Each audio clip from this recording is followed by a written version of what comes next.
ipinapatay nga ba or ipinapatumba si Madriaga? At eto, saldi ko, nahanap na. Nako. Tagal na niyan ah. So eto mga banateros, mga kabiyaya, pag-usapan po natin itong mapatungkol sa death threat kay Madriaga. At itinuturo nga si Vice President Sara Duterte. At itong mapatungkol na rin dito sa panayam sa isang balita sa TV5 na mapatungkol ho dito sa paghahanap kay Saldico. Dahil parang di umano ay nahuli na ba? Or parang hindi na talaga siya mahuhuli. Or baka hawak na nila talaga. Ayun yung masaklap niyan, hawak na nila, no? Putay na. So yung mga banateros, mga kabiyaya, no? Ang tindi ng mga pag-uusapan natin ngayon. At syempre, bago natin to simulan, huwag niyo pong kalimutan na i-follow ang ating Facebook page sa JG Banateros. At ang ating TikTok account na Jay Guevara. At syempre, itong YouTube channel natin, paki-like and share. At pati na rin ang buong Banateros Brothers, ang kanilang mga social media platform, pa Facebook, TikTok, and YouTube man. Yun. So, ang tindi ho ngayon, no? Oo. Nakakatawa lang kasi nga, bakit ang hilig nilang gumamit ng mga preso laban kay BP Sara? No? Kung matatandaan nyo, yung panahon kasagsagan ng umpisa ng pag-iimbestiga sa AJK ay tawag dito, etong mga preso ang kanilang ini-interview. At may dalawang preso din na na pinalaya nila dahil dyan sa AJK na yan. Ngayon, preso na naman kagaya ni Madriaga ang ginagamit laban kay Vice President Sara Duterte. Utangin nang yan, ang lupit nyo. Unbelievable.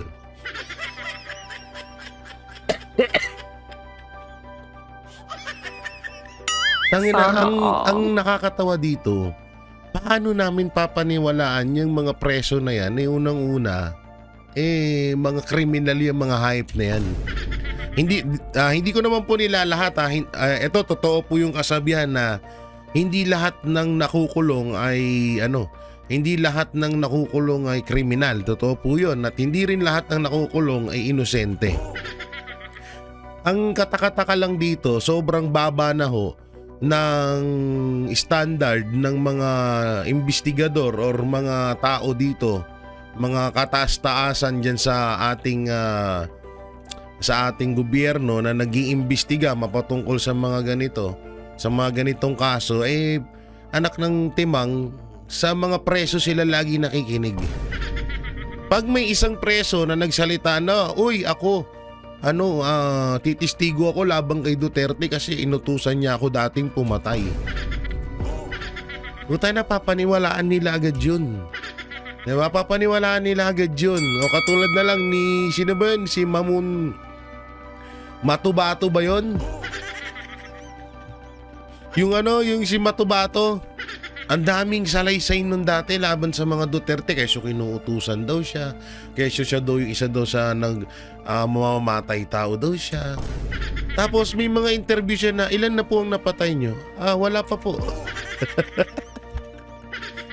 Diba? So sobrang nakakatawa yung mga ganyang sistema ngayon. At eto nga, may mga ipapanood ako sa inyo. Eto na nga, yung kampo ni BP Sara ay sumagot na nga dito sa pahayag ng yung pagbibintang nila mapatungkol dyan kay Madriaga. Tawag dito, si BP Sara daw ay may mga sinuhulan pa daw. 1 billion daw, 1 billion. Para lang daw umatras sa kaso labang kay BP Sara. Ito po panoorin ho natin itong at mamaya may isang kongresista na bumabakbak, may bagong kongresista ho na bumabakbak kay BP Sara. No, may bagong kongresista na naman tayong pagkakatuan. Oo, may parang baka ma-lifestyle check na naman po ito. So ito po, panoorin natin. Labas din na report na meron daw death threat na natatanggap itong si Madriaga po kahit nasa loob po ng bilangguan. Attorney, ano pong masasabi niyo po rito? Kung may death threat laban kay Ramil Madriaga mula sa bilangguan, definitely walang kinalaman dyan si VP Sara, and taliwas yan sa gusto mangyari ni VP Sara, kasi ang gusto ni VP Sara, ang gusto namin is sagutin niya yung reklamo namin, i-deny niya yung mga paratang namin laban sa kanya, para lalo namin siyang madiin kasi alam namin nagsisinungaling siya. So alam namin na kapag tinindigan niya yung mga sinasabi niya dun sa affidavit, lalo namin siyang mababasag. So, it's out of VP Sara's interest. It's contrary to her interest na may mangyaring masama kay Ramil Madriaga dahil confident kami na si VP Sara ang nagsasabi ng totoo sa kanilang dalawa. Opo. Sa tingin po ninyo, kung may opinion din po ang pangalawang Pangulo, bakit umabot sa ganitong sukdulan? Kasi naniniwala ang pangalawang Pangulo na ito'y gawa-gawa lamang ng mga akusasyon. Meron po ba siyang kung bakit umabot sa ganitong klase, at meron na ba kayong nakitang parang trend? May mga ganito rin bang ginagawa noon pa? Saka ito sobrang nakakagago to. Alam ng buong Pilipinas na etong si Madriaga ay ginagamit ng anti-Duterte laban kay VP Sara. Kung halimbawa man na totoo nga yan, halimbawa lang na totoo nga yung ipapapatay siya, di gumawa ng hukay si VP Sara para mas lalo siyang para malaglag siya. Kahit halimbawa ako, tinuturo ako ni Madriaga. Ipapapatay ko ba si Madriaga para wag niya lang ako ituro? Kapag ginawa ko yun, putay na mas lalo ako madidiin doon. Hindi naman ako ganun katanga. 'Di ba? Hindi naman ako ganun katanga.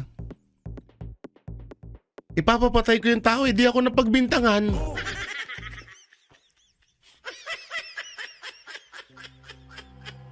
Baka sa sobrang obsessed nila, sa totoo lang, baka patayin nila yan si Madriaga. Tapos alam mo kung sino mapagbibintangan? Si VP Sara. Di totoo. Kasi ngayon pa lang may mga pakulo na silang ganito eh. Sa oras na mamatay si Madriaga, mga banateros, mga kabiyaya, wag naman ho sana mangyari din. Pwede nila kasing gawin yan. Wala naman saysay sa kanilang buhay ni Madriaga eh. Pag sa oras na namatay si Madriaga, alam mo kung kanino yan ibibintang? Kay VP Sara. So pwede nila din gawin yan. Ngayon nga lang ginagawa na eh. Hindi naman tanga si VP Sara na, putangin na, tinuturo mo ko, tapos sinampahan pa kita ng kaso, tapos ipapapatay kita. Gago ka ba? Gago ka ba? Hindi. Sobrang baba naman ng tingin nyo kay VP Sara. Hindi naman ganun katanga yung mga Duterte. Hindi ganun katanga ang Duterte, kaya nga mahal na mahal ng buong Pilipinas yan eh. Gago ang putik. Tinuturo mo ko na bagman kita noon. Totoo man yun. Kung halimbawang totoo yun, o ba't kita papapatay? Di ako napagbintangan sa'yo pag pinapatay kita. Kalokohan to. Sobra. Lalo na sa paninira against sa mga Duterte po, attorney? Yan yung sabi mismo ni VP Sara doon sa statement niya, at sinabi niya rin sa aming mga abogado niya na kaya siya nag-file din nitong perjury complaint kasi ito yung same style na ginawa nila kay Pangulong Duterte noon, no? Tanim witness. I think ang pinangalan niya itong si Matobato, at may isa pa, nakalimutan ko lang kung sino. Yan, so, ang sabi niya si sa amin, Matobato, hindi pwedeng hayaan na lang tong mga to eh. Sabi niya, ang pagkakamali ni Pangulong Duterte noon ay hinayaan niya lang kasi confident siya na kapag umabot ng korte, mapapawalang ma-disregard itong mga testimonya na to dahil hindi credible, hindi totoo. So, yun ang iniiwasan natin dito na habang hindi pinapanagot, baka Mamiyasa. lalong gamitin ito, diba? Baka marami pang sumakay dito. Kaya Tama. dapat i-address na. Tsaka okay na din to sa totoo lang. Kasi simulat sa poll na nakilala natin ng mga Duterte, hindi talaga sila din mahilig sa ganito eh. Yung banatan mo sila, yung gawan mo sila ng fake news as idedemanda ka katulad ng katulad ng mga halimbawa yung mga congress ng mga congressman ng mga balat sibuyas. Binakbakan mo lang sa social media, totoo naman yung sinasabi mo, dinimanda ka. O katulad ni Trillanes ngayon sa 18 Marines, 'di ba? Oh. Sinasabi na 18 Marines na nabigyan siya, demanda rin. Yung mga yon, kaya sila nagdedemanda kasi nga hindi para matuto yung tao. Naniniwala sila na kapag nagdemanda sila, sasabihan sila ng taong bayan na totoo sila, malinis sila. Yung kay BP Sara naman, ganito yan. Ang mga Duterte, never talaga yan. Hindi yan mahilig sa mga ganito. Hindi yan balat sibuyas. Pero mas okay na nga rin talaga ito kasi nga ang dami na rin namimihasa. Kaya yung mga vlogger dyan, putang ina nyo, yari kayo. Eto na yung matagal kong sinasabi. Matagal ko na to sinasabi. Kung sino man yung mga matatagal na dyan sa nanonood sa akin, matagal ko nang sinasabi to na etong mga vlogger, etong mga bumabakbak kay BP Sara, etong mga taong nagpi-fake news laban sa mga Duterte, makakakuha rin kayo ng karma balang araw. At kung hindi karma, pwede kayong makulong. At eto na nga yung sinasabi kong yun. Tama na din to na masampahan talaga ng kaso yan kasi nga sasakyan ng iba yan tapos syempre yung mga vlogger lalo dyan. Panibagong ano na naman to panibagong tuklas na naman nila to para idikdik ang mga Duterte dito sa isyung to. So katulad nung sinabi ni attorney, katulad nga nito yung pamamaraan kay Matubato, di ba? Na kaya mas maganda na rin tong ginawa ni BP Sara dahil aagapan niya na agad. At talagang dapat naman talaga ganito, no? Na talagang patikimin yung mga taong mga ganito. Malamang sa malamang bukas at makalawa, pag pinatay, sa sobrang obsessed nila para patumbahin si BP Sara, baka si Madriaga itumba na lang ng mga anti-Duterte yan. Pag natumba na yan, tapos ibibintang yan kay BP Sara, pustahan tayo. Pustahan tayo. Ngayon pa nga lang sabihin na natin, bakit ba nakulong si Madriaga? 'Di ba? Meron siyang kidnapping, 'di ba? May mga ganun siyang kaso. Chinese, hindi ko alam kung sa Chinese ba 'yun. Basta mga matindi ang kaso nito ni Madriaga. So hindi ba kayo nakapag-isip na maaaring gumagante yung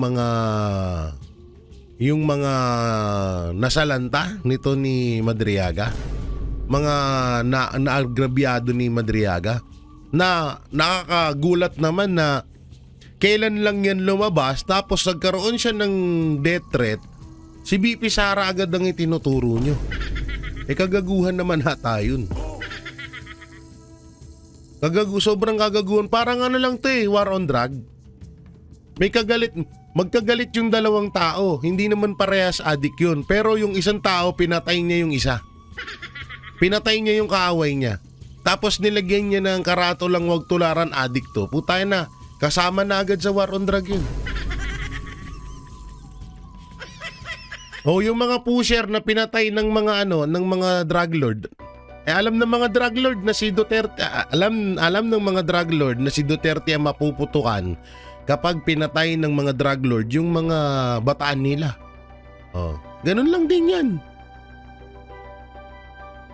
Ngayon na nakahanap ng tiyempo yung mga kaaway ni Madriaga, kung halimbawang totoo tong death threat na to nakakuha ng tiyempo yung mga kaaway ni Madriaga. Ay, shit, patayin na natin si Madriaga.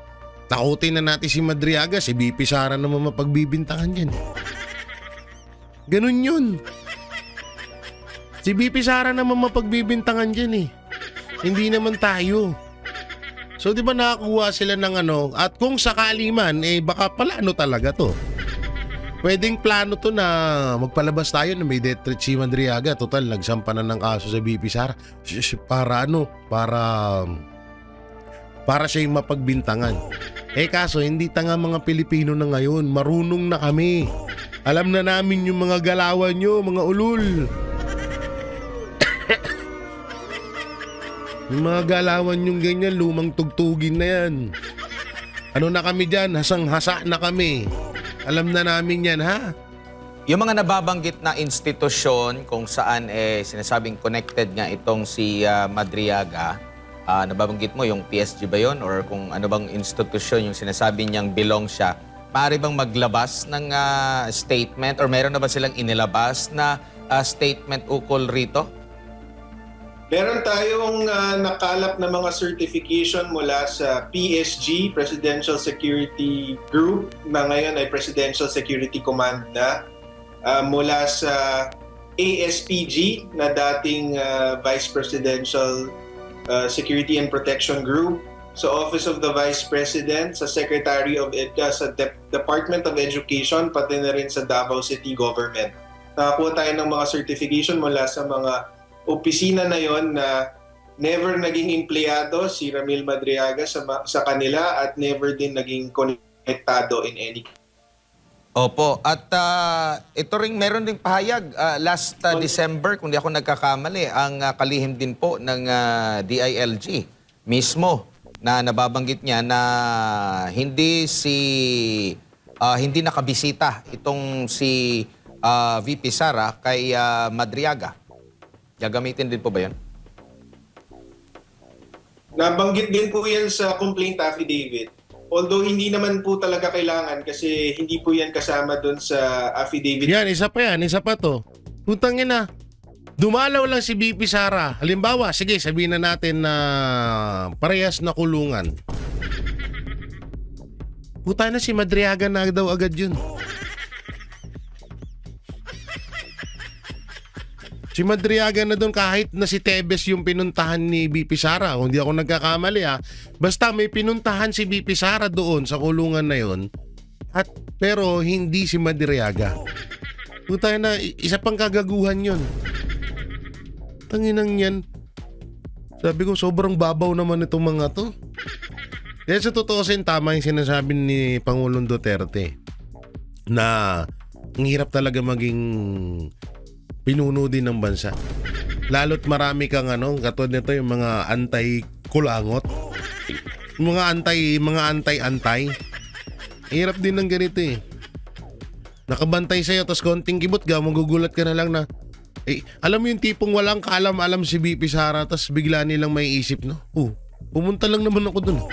Ba't si Madriaga agad nasa utak nila? Ni Madriaga, binanggit din po natin yan sa complaint affidavit ni VP Sara na hindi po totoo na yung sinasabi ni Attorney Palad na pinisita ni VP Sara si Ba't makasuhan yun, no? Madriaga sa kulungan, di umano, para kausapin daw na wag ituloy yung affidavit niya. Si Secretary John Vic Remulla na mismo ang pumasag dyan. Ang sinabi niya ay nakausap niya yung jail warden and based on records, hindi bumisita si VP Sara kay Ramil Madriaga.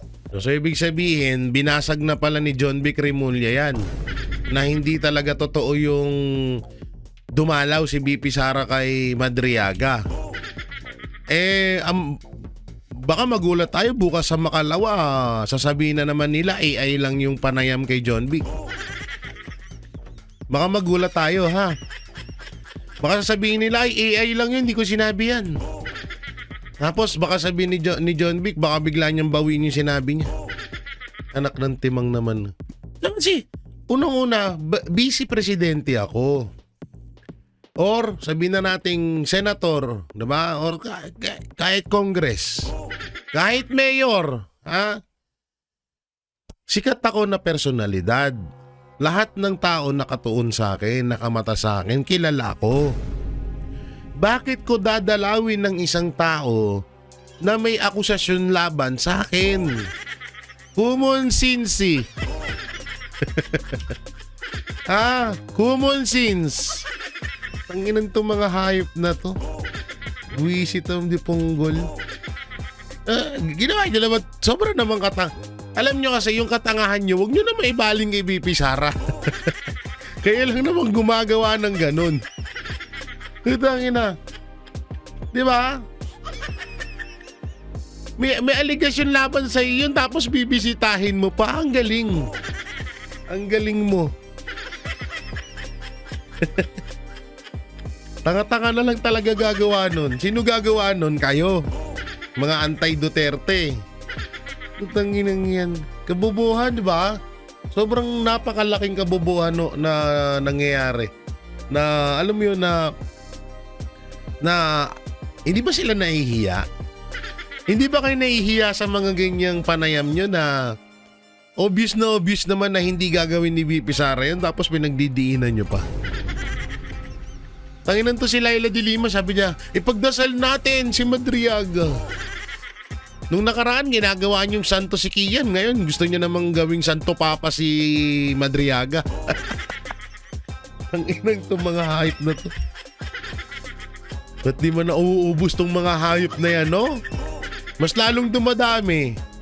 Putay na kasi to si Marcos Jr. Mas lalong mong pinadami mga baliw dito sa Pilipinas eh. Buisit. Huli na lamang po, ano po kayang masasabi niyo po dito sa treatment sa nilagdaang at sinumpaan na salaysay ni Madriaga? Grabe yung treatment nito. In fact, isasama pa nga nga dyan sa impeachment. Kumpara dito sa pahayag ng dating mga sundalo na detalyado rin po at mga first-hand witness din sila dito sa pamamahagi ng mga mali-maletang may lamang pera po, attorney. Yeah, kitang-kita naman na basta anti-gobyerno or anti-administration, pinipilit nilang dinidiscredit at hindi binibigyan ng pagkakataon na yung mga kunyari yung mga Marines para ipaliwanag yung affidavit nila or suriin, mag-investigate. Pero ito namang si Madriaga na nag-iisa lang at walang support sa kanyang affidavit, ginawa pang star witness dito sa impeachment. So makikita mo talaga na hindi patas itong mga nagtutulak sa affidavit ni Madriaga. Tsaka ito yung malinaw dyan. Itong katulad ng sinasabi ni attorney. Ginawa nilang star witness itong si Madriaga. Naniniwala sila ngayon. Pero sa 18 Marines, hindi sila naniniwala. Kay Gutesa, hindi sila naniniwala. Sa mga sinabi ni Saldico mapatungkol kay Martin Romualdez, kay Marcos Jr. at sa iba pang mga mambabatas, hindi sila naniniwala. Pero sa sinabi ni Madriaga, yung dalawang witness ni Ping Lacson at yung sinasabi ng iba pang mga witness katulad nila Bernardo laban sa ibang mga senador, lalong-lalo na sa mga Duterte, utang inang yan, pinapaniwalaan nila. Biruin mo yun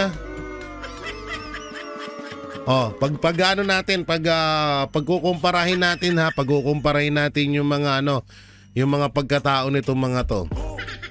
Si Madriaga versus 18 Marines. Si Madriaga may kaso, iba't ibang kaso, may kidnapping pa. Sige. Yung 18 Marines, dating mga sundalo yan, mga hero, mga bayani. Hanggang ngayon, nagpapakabayani pa rin sila sa bansa natin. Tapos, ikukumpara mo sa isang tao versus 18. Or 100 pa nga daw yan eh. Marami pa nga daw yan eh. Hindi pa humaharap. Biruin mo yun. Kaya nga ganyan din eh. Ganyan din ang nangyayari sa impeachment. Yung impeachment ni VP Sara, ilang tao lang ang may kagustuhan. Pero ang bumoto kay Vice President Sara Duterte, 35. Nasa 30 to 33 million vote. Kaya nga sabi ni VP Sara kung may mag-impeachment sa akin, i-impeach ako ng 33 million na bumoto sa akin. Putang ina, ilan na mag-impeach sa kanya? Yung 200 na Congress? Congressman, Congresswoman, plus senador? Ilan lang yan? Ganyan ka-unfair. Eto pa. Yung dalawang babaeng witness ni Ping Lacson na hindi natin kilala, hindi natin makita yung mukha, naka-face mask, nakasalamin, nakasomblero, versus Gutesa. Si Gutesa, ex-marine na matagal na nagtrabaho at tigadala ng pera. At isa ring bayani ng bansa natin. Yung dalawang babae, hindi natin alam kung saan galing. Diba? Hindi natin alam kung saan galing yung dalawang babaeng yun. Hindi natin makita yung mata eh. Ni ultimong ilong, hindi natin makita pati bibig eh. Pangalan pa kaya. Tapos pinapaniwalaan nila. Saldico versus Bernardo. Saldico versus Bernardo. Yung kay Saldico, si Saldico 3 taong kasama ni Martin Romualdez, Marcos Jr. at ng iba pang mga mambabatas. Chairman pa ng appropriation yan. Diyan dumadaan ang pera ng taong bayan. Nung naglahad si Saldico ng pahayag niya laban kay Marcos Jr. at Martin Romualdez, tinuro niya lahat. Binulgar niya. Disclaimer hindi ko po kinakampihan si Saldico. Baka sabihin niyo pinagtatanggol ko siya. Hindi ganun ha. Tapos etong si Bernardo na isa din sa nakinabang din sa nakawan na yan, hindi itinuturo si Romualdez at si Marcos Jr. Ang itinuturo yung mga senador, katulad ni Senator Bong Revilla. Utay na nagnakawan sa Bulacan, pero tiga Cavite si Bong Revilla. Paano nangyari yun? Diba? Paano nangyari yun? Kasi nga, 'di ba? Pumirma ang pamilya sa impeachment.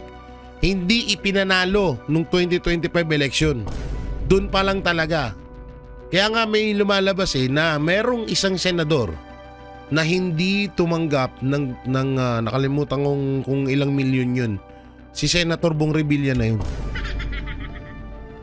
Tapos ito, nangyayari ngayon putang ina, yung tatlo, sa dami pa lang na 18 Marines pero sabi nga nila hindi paramihan to.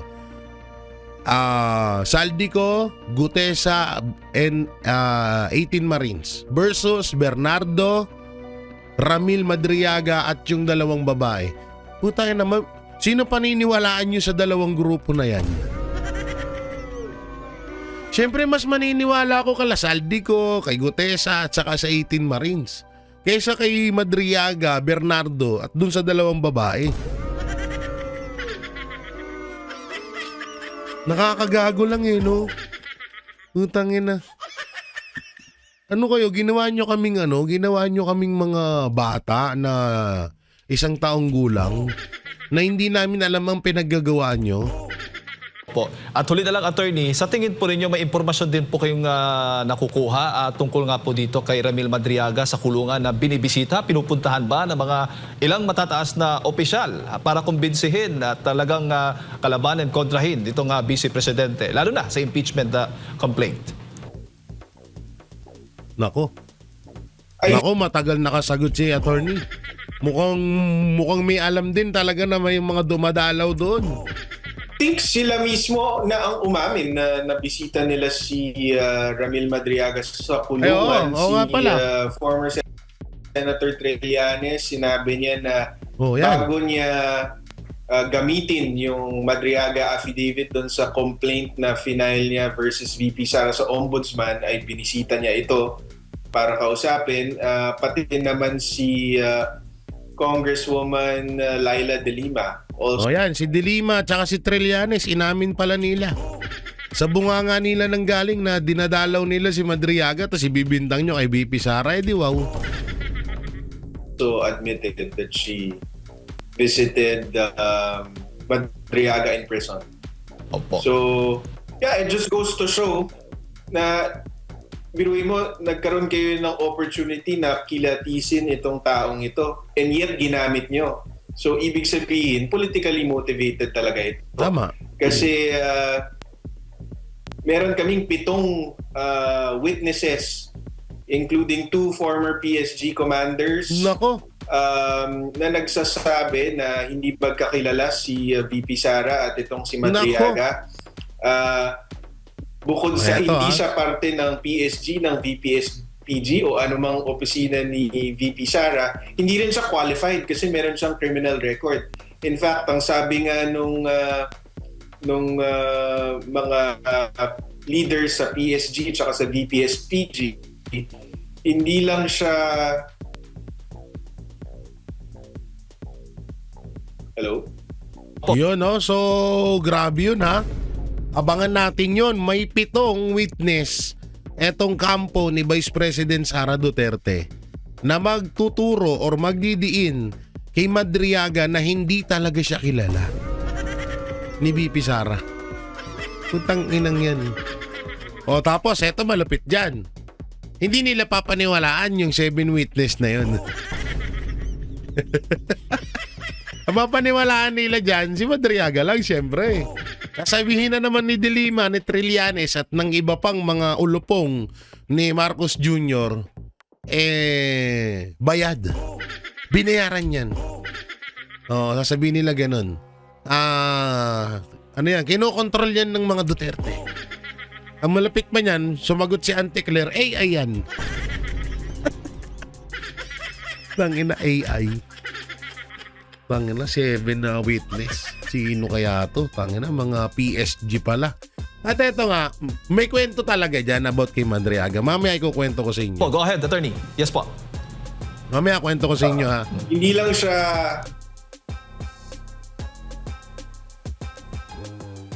Opo. Attorney, napuputol-putol na po ang ating inyong signal. Wala signal Balikan ni lang siguro attorney. natin si Attorney Salvador Panelo. Paolo Panelo, mga kababayan, na inyo po nga signal. Ayan po, okay na po. Sorry. So, ang testimonya nung mga dating leader ng PSG at VPSG, kinikilatis daw nila lahat ng lumalapit at ka-meeting ni VP Sara at hindi daw nila papalapitin tong si Madriaga dahil sa history ng criminal record niya. So, hindi lang siya hindi qualified na maging miyembro ng PSG or ng VPSPG. Kahit makalapit kay VP Sara, hindi siya qualified. Yun. So, imposible talaga yung paratang niya na nagtatrabaho siya kay VP Sara. Yan, ha. So, ang linaw nun. Isa rin yun.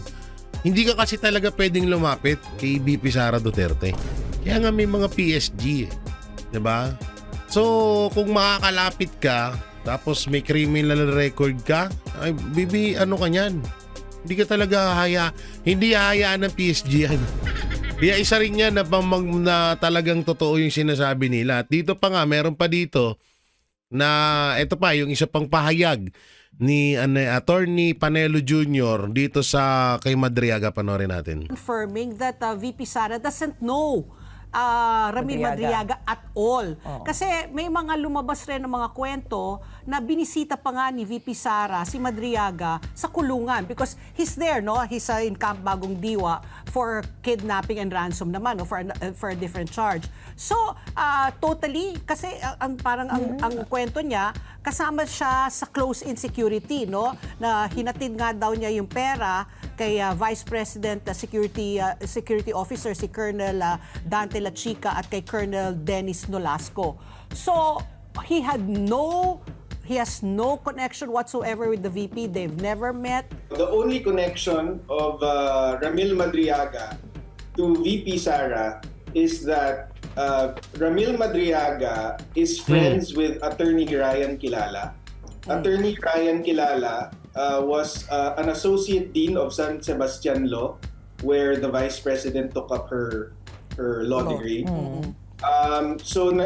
Si Attorney Kilala and si VP Sara reconnected after she graduated and they became friends. Now, si Madriaga naman tsaka si Kilala, kaya sila magkakilala, kaya sila magkaibigan was because si Ramil Madriaga in 2003 was in jail for another kidnapping case. But he was acquitted by the Supreme Court in 2003. And the lawyers that handled that for him was the San Sebastian Legal Aid. Okay. So doon niya nakilala si Attorney Kilala. So they developed a friendship. And then sometime in 2020, they became close. In 2020, barkada sila eh. So sinasabi ni Ramil Madriaga na crush niya daw si then Mayor Sara Duterte. Parang biruan. Okay. So sinabi ni Attorney Kilala, kung gusto mong ma-meet si Mayor Sara, gumawa ka ng support group, campaign support group, para kumbinsin siyang tumakbo for president. Okay. But it was a joke. But this Ramil Madriaga took it seriously. Bumuo siya ng grupo. Yun yung Isip Pilipinas. Okay. So yung Isip Pilipinas, and you can't make this up. Si Attorney Kilala kasi is, apart from being a lawyer, he's also a part-time stand-up comedian. So ang background niyan is, part of his material in his stand-up comedy is yung Isip Pilipinas. Sabi niya, gagawa ako ng grupo, ang pangalan Inday Sara is my president. Para kung mag-slide down siya as VP, Inday So Sara. may ano rin pala siya, talagang gusto niyang makita si VP Sara. At ngayon, baka nga baka talagang may plano na talaga. Baka nga ito pa nga yung, hindi kaya si Madriaga yung maaaring tumumba kay VP Sara? Kasi kahina-hinala tong datingan niya Itong gusto niyang lumapit kay VP Sara. Gusto niya makipagkaibigan, gusto niya makita. Kesyo crush niya daw. 'Di ba? So baka nga Ikalawang Pangulo, pwede pa rin. Pero wag lang siyang tumakbong senador kasi magiging ISIS Pilipinas. Yun yung joke niya. Okay, so si Ramil Madriaga, hiniram niya yung Isip Pilipinas na pangalan kay Attorney Kilala, and then binuunan niya. So ito nagpapatunay na hindi inutos ni VP Sara kay Ramil Madriaga na buuin yung Isip Pilipinas. Kasi yun yung allegation niya eh. Pangalawa, merong mga virtual meetings, pictures of virtual meetings na lumabas online of Isip Pilipinas, of Ramil Madriaga with VP Sara. Parang they say that's proof of a relationship, of a close relationship. But if you go to the Facebook post of Isip Pilipinas, these are group meetings. Not just with Ramil, but with a lot of members. Hanggang the other call nga was 67 participants. So madamihan yan. And hindi si Ramil Madriaga ang nag-facilitate ng meetings, kundi si Attorney Kilala. So si Ramil Madriaga requested Attorney Kilala if he can ask VP Sara for an audience. And the Mayor Sara at the time said, sige, pwede tayo mag-virtual meeting. So we have a text message from Attorney Kilala setting that up. And then we have other evidence to show also na hindi magkakilala. Like itong picture that you're showing on the screen. That's the inauguration. We have testimony from both Attorney Kilala and the events organizer for the inauguration. So hindi etong na to, picture na to, hindi pa pala presidente dito ata si VP Sara. Oo, kasi ito nasa City Hall of Davao City, nasa likod. Madriaga was not invited to this event. Oh, It was crasher. actually, hindi naman. It was actually Attorney Kilala that was invited to represent ISIP Pilipinas. Oo. But then he Kaya couldn't siya make nakapunta it. doon. So he messaged the RSVP number to say, Proxy. Parang nag-proxy itong si Ramil parang- Madriaga. Ramil Madriaga will Attorney Kilala. invite please. Oh. So that's why nandyan siya. Tapos, Oh. to prove that he's not special, we have the testimony from the events organizer saying na these photo opportunities, ang daming tao niyan. From 6 p.m. to 12 p.m., midnight, nagpa-unlock si VP Sara ng pictures with not just guests, but even onlookers from the street. Oh. Diga, ito na lang, para mas mabilis, no? Para mas mabilis yung usapin na yan. Halimbawa ako may picture ako kay BP Sara. May picture ako, marami akong picture kay BP Sara. Nagpa-picture ako palagi doon. Halimbawa ganito. May kaso ako, halimbawa lamang to Halimbawa sa sobrang may kaso ako. Tapos isa akong balang araw magiging drug lord ako. Wag naman Hindi ko naman pinangarap yan. Pero halimbawa lang. So ibig sabihin, may picture ako ni BP Sara. Pwede ko nang gamitin yun, pwede nang paniwalaan yun para masabi kong protector ko si BP Sara sa pagiging drug lord ko. Diba? O halimbawa, nagpa-picture kami ngayon. 2026. Dumating ang 2030, ganon. Naging popular akong sindikato. Pablo Escobar. Yan, ganyan. Tapos may picture kami ni BP Sara. Nakita ng publiko yun, pinost ko. Aba, sasabihin nila. Protector pala ni Duterte yan eh. Kaya pala ibig sabihin totoo nga, drug lord ng mga Duterte. Di ba, sabi ko sa inyo, napakadali. Etong ginawa ni Madriaga, napakadali, sobra. Yung kaibigan, nakakilala ni BP Sara, nagpapalakad siya para makita niya si BP Sara dahil idol na idol niya, crush niya nga. Tapos sabihin ano na agad ni BP Sara. Kilala na agad, parang bagman na agad. Tangina, bagman may criminal case. Raulo. Isang malaking katangayan. At eto nga may tayo dito, may papakita tayo dito na picture sa inyo at about dito kay Saldico Hinahanap ba talaga si Saldico o hindi? Yan ang sabi ni Ted Pailon. Hinimay ni Ted Pailon ng mga senyales kung bakit siya tingin niya posibleng imagination na lang na may makukulong pang mandarambong o opisyal ng pamahalaan na dawit sa flood control scam. Sa naging palitan ng komentaryo nila DJ Chacha at Ted Pailon, kinwestiyon ng dalawa kung hinahanap ba talaga ng pamahalaan si dating Ako Bicol Party List Representative Saldico at kung na ang nangyari sa mga isiniwalat ng Batangas 1st District Representative Leandro Libiste ukol sa malawakang korupsyon sa Department of Public Works and Highway or yung tinatawag na DPWH.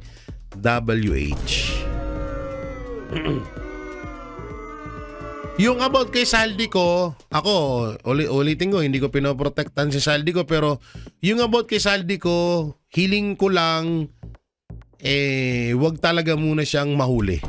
Lalong-lalo na hanggat si Marcos Jr. ang presidente. Hindi ko siya pinoprotektahan. Pero dapat siyang managot dyan dahil kasama siya ni Marcos Jr. at ni Romualdez sa nangyayaring nakawan. No? Ay hindi, yun nga lang talaga ang masakit doon. Hindi hindi natin alam kung buhay pa ba or kung nasan na si Saldico. At ang isa pang masakit doon, binaliwala lahat ng administrasyon, lahat ng sinabi ni Saldico. Mapa-Congress at Senado man, binaliwala. Yung about kay Libiste, ewan ko, biglang nawala na rin si Libiste bigla. Siguro dahil natakot na rin, ewan ko kung ano na ng balita. Pero hayaan natin, siguro may mga timing, panahon, oras, buwelo silang ginagawa para i-push nila ulit itong nangyayari na ito. Dito naman tayo,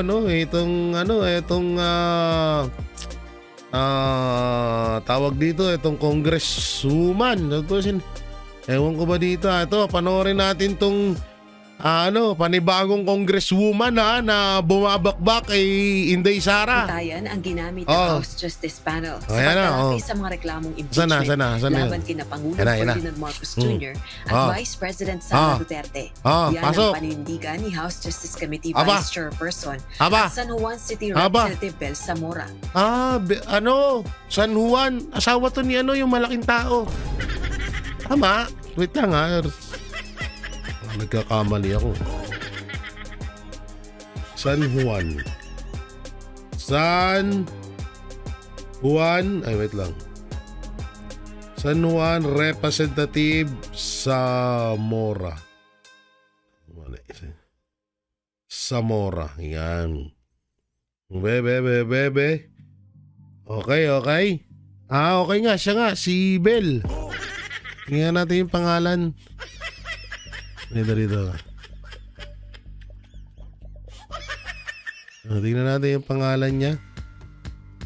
Ba't hindi? Yan. Si Isabel Maria Zamora. So yung asawa niyan, putay na bata ni Marcos yun eh. Alam ko yan ang asawa niya, si Francis Tingnan ko lang iangat nga natin. The Zamoras are the current political leadership of San Juan City, Philippines, with Francis Zamora serving as mayor and... okay! Kapatid pala. So kapatid pala yan ng isa sa mga bataan ni... na may naaalala po ba kayo ng mga interview ni Marcos Jr.? Tapos may malaking tao na nasa likod niya. Kuya niya po yun. Okay? Kuya niya po yun, si Zamora. Mayor ng San Juan. Yung dating nakalaban niya, yung laging kasagutan ni Jingo Estrada. Yung kasagutan ni Jingo Estrada. Ayun, yun, kuya niya yun. So alam na. Hindi wala nang bago dyan. Kala ko kung sino na eh. May isa rin sa mga tutayan ni Marcos Jr. Basta yung kapag may mga interview, may mga briefing o may mga interview na tawag dito, nung tawag doon yung rush, ano ba yun? Yung parang yung biglaan na interview kay Marcos, may kita nyo kadalasan nyo may malaking tao sa likod na singkit. Yun, kuya niya yun. So yun mga banateros, mga kabiyaya, ano pong may kukomento nyo ho dito mapatungkol kay Ramil Madriaga at dito sa 7